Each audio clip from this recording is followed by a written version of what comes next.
Le Seigneur soit avec vous. Lecture de l'Évangile de Jésus-Christ selon saint Luc. En ce temps-là, une discussion survint entre les disciples pour savoir qui parmi eux était le plus grand. Sachant quelle discussion occupait leur cœur, Jésus prit un enfant, le plaça à côté de lui et leur dit : « Celui qui accueille en mon nom cet enfant, il m'accueille à moi.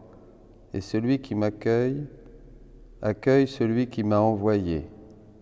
En effet, le plus petit d'entre vous, tous, c'est celui-là qui est grand. » Jean, l'un des 12, dit à Jésus : « Maître, nous avons vu quelqu'un expulser des démons en ton nom. Nous l'en avons empêché, car il ne marche pas à ta suite avec nous. » Jésus lui répondit : « Ne l'empêchez pas, qui n'est pas contre vous et pour vous. » Acclamons la parole de Dieu.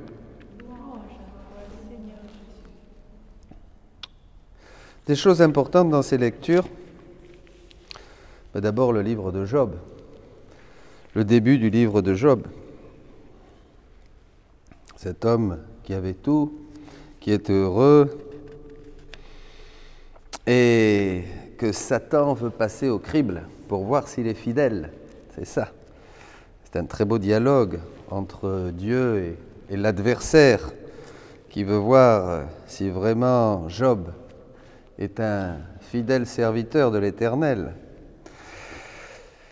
Et donc, et là déjà il y a un premier enseignement, on voit que Satan est soumis à Dieu. Alors n'ayons pas peur du démon, comme disait sainte Thérèse, pourquoi dire le démon, le démon, le démon, quand on peut dire Dieu, Dieu, Dieu. Et Jésus donnera un enseignement très important à Louisa aussi sur cette volonté qui est si forte et si puissante et qui peut vraiment écraser la tête du Satan.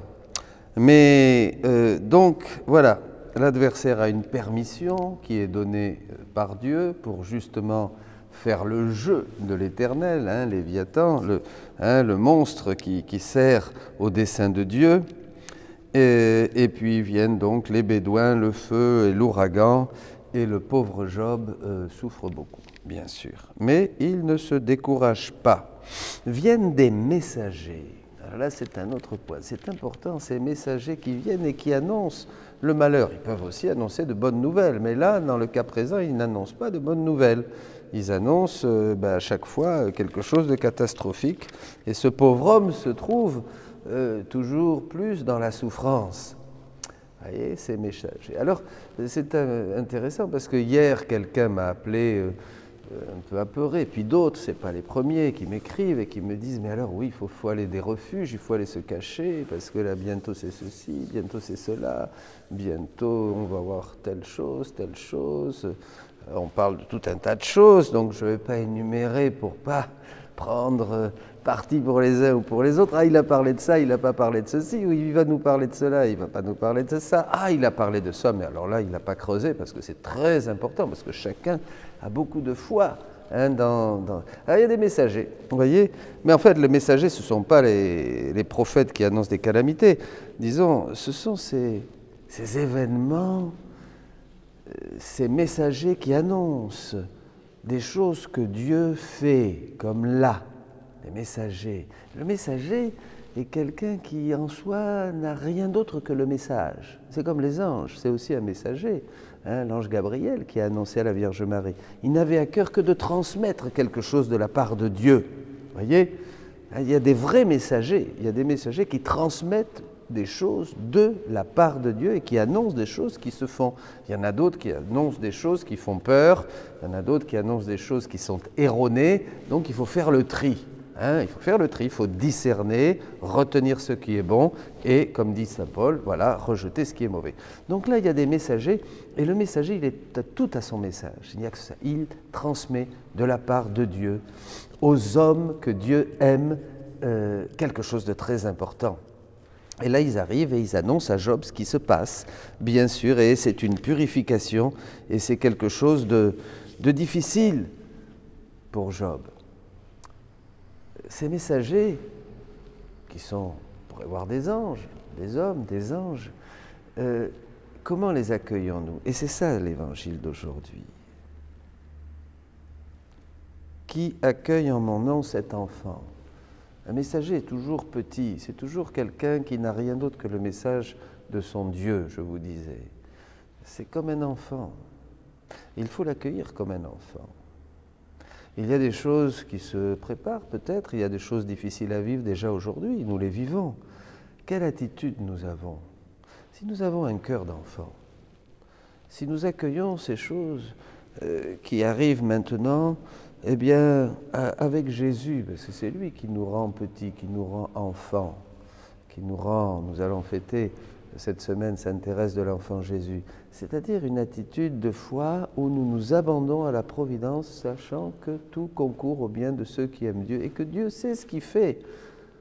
Je crois que la Vierge Marie avait dit, si vous êtes avec Dieu, n'ayez pas peur, on n'a rien à craindre. On n'a pas besoin de courir ici, là, de se cacher ou de faire telle prière ou de mettre telle médaille autour du cou ou de...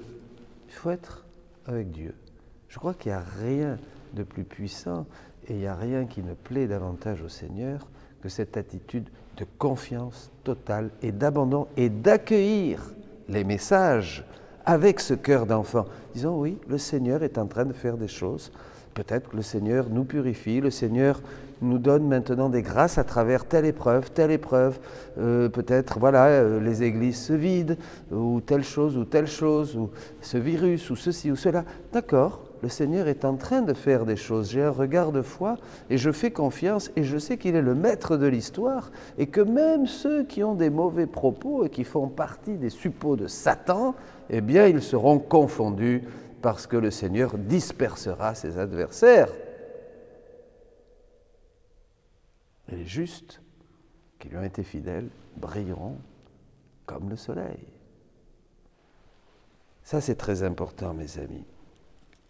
Pas de choses qui occupent notre cœur, ces discussions qui occupent notre cœur, ces polémiques qu'on trouve à droite et à gauche. Restez dans la confiance en Dieu. Cherchez sa face. Adorez-le, accueillez ces messagers qui viennent, ben oui, avec un cœur d'enfant, disons Seigneur, je suis petit, je suis pauvre, mais je peux tout en celui qui me fortifie.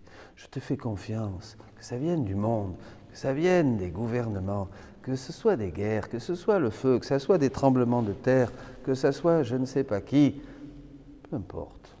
Seigneur, toi et moi, nous sommes plus puissants et plus grands que tout. Amen. Soyez bénis.